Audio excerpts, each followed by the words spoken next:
Going to talk about weed control concepts a little bit. And first, going to hear from Trent Troyer.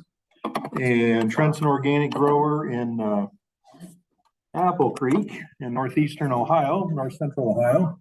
So come on up, Trent. Disclaimer, I'm not a public speaker, but I do enjoy seeing people. I'm a farmer there in Wayne County, Ohio, and my guys and I started this little side gig. The hoe bits were patented back in, I think, 1978. Don't quote me on that. By a gentleman in Ontario to refurbish rotary hoes for those organic acres that some of you have been talking about. So some days, this is from a different presentation, so I'm just going to click through a few of these things. And I don't know, that's the place you lick your weed control, right? When your corn is poking through. Where's the pointer on this one? Center button. You can see the corn emerging. And if I could have had higher definition, that's been rotary hoed, and we plant clean up there in Wayne County, Ohio. So that's that. And that's where you lick your weed control. A couple of things there you go. Things aren't perfect in Ohio. You see that? Those are sunflowers. We had a dry planting season. Weed control, and I don't know if I need to ask forgiveness or permission, but I'm an organic farmer without apology. And so we deal with weeds. This is my most pronounced field of, you see that we don't have perfect stands, but all the way across this field, the planter tracks were very pronounced. So obviously we worked and planted this within 24 hours to preserve our moisture. And it did come along and make a crop. Let's see.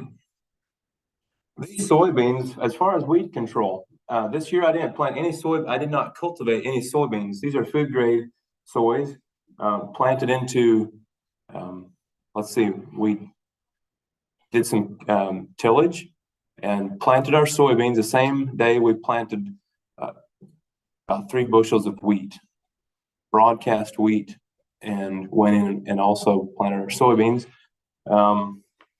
If we can come up with, since I'm ad-libbing this, we might have to do some bouncing around. We're going too far. That's the end. Now we're going to go back before, unless not all the photos got through. Okay, there's that same field. For an organic bean field, I call that pretty clean. You can see a little bit of common rag up here. This is right beside a field drive. A little bit of foxtail smattered through there, but those went on to make some good high protein soys. Okay, now I'm a little bit off the cuff here. Weed control practices. I don't know if you all know what that is, but let's see. We want to get to the rows in the rye. This was not a profitable field of cereal rye, but I wanted to keep it just to prove a point. I have red clover underseeded here, but I have sunflower in the rotation, and these are the sunflower rows from last year. Does that make sense? And that's pretty tremendous. What in the organic world, we always try to think forward and back about how is the previous crop expressing itself in my current crop? How is my next crop going to act because of this crop? And we're working together. Yeah, that was enlightening to me. Sunflower prices are going through the floor. Will I keep them in the rotation or not?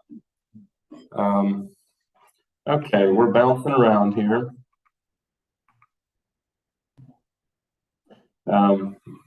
The more days of the year you can keep roots in your soil, the better off you are. We're sunlight farmers, aren't we? That's some some of John Daniel's seed there, some alfalfa, some clover, some ryegrass. I just took off rye off of that. And now this year, we'll be planting corn in this field. And so I've done all my prep, back to weed control. I've done all my prep for that corn. We're going to let that clover grow, and we're going to terminate it and plant our corn. Heretofore, I've been a big advocate, and John Daniels, my AgriEnergy dealer, says, Trent, don't put on so much chicken manure. Well, I like chicken manure because it makes corn, but it also makes weeds. And so now, last August, we put a little bit of chicken litter on. And let's see, I believe we put some more on in right around frost time. And now the stage is all set. And we're letting that clover multiply that chicken litter. And then we're gonna terminate it next spring and grow our corn. So why do you terminate it? You shouldn't ask that question. Well, you should.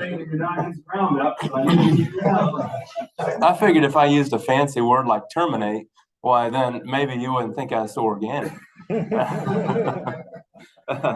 No, the right job of moldboard plowing does wonders. And I have seen more abuse of the moldboard plow than I have seen the right use. But I think guys are learning. Slow and steady goes far in a day with moldboard plowing, not too deep. And then let's see. You better be plowing down an awful lot of stuff. If you're plowing brown dirt, you're doing the wrong thing, in my opinion. And you're sequestering a lot of nutrients and carbon there. Right. The conventional wisdom is, and I will not refute anybody that's learned because I'm unlearned. The conventional wisdom is that moldboard plowing just lets out this big belch of carbon, right? But I really think that this crop growing here over winter, all through the fall, all through the winter, into the spring, and then you're going to plow it and plant it in short order. And you have less days of brown dirt, because if your dirt isn't growing, it's dying, isn't it? I mean, that's kind of how we are. And I think we're kind of connected. So I think overall we have a better system. I'll quit spewing opinions because a speaker shouldn't do that. Let's see. How long do you want me to sit up here and wag my jaw? So everybody leaves, yeah. Okay. Here's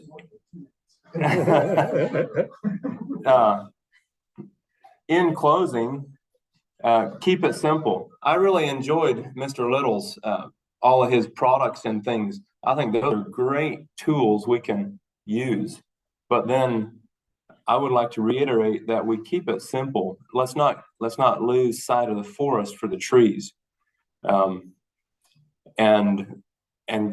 go home, and if everybody drags out their old moldboard plow out of the weed row and goes to town, I'm going to be really sad, because that's an art. It's not a half-hearted attempt at organic farming. Moldboard plowing is an art. So I ended with this because how long, one of you John Deere gurus, how long has that tractor been in existence? It's been a while. Let's see, which one is that? That's a 4255. And by the way, it's still only got 2,000 hours on it. So we treat it carefully.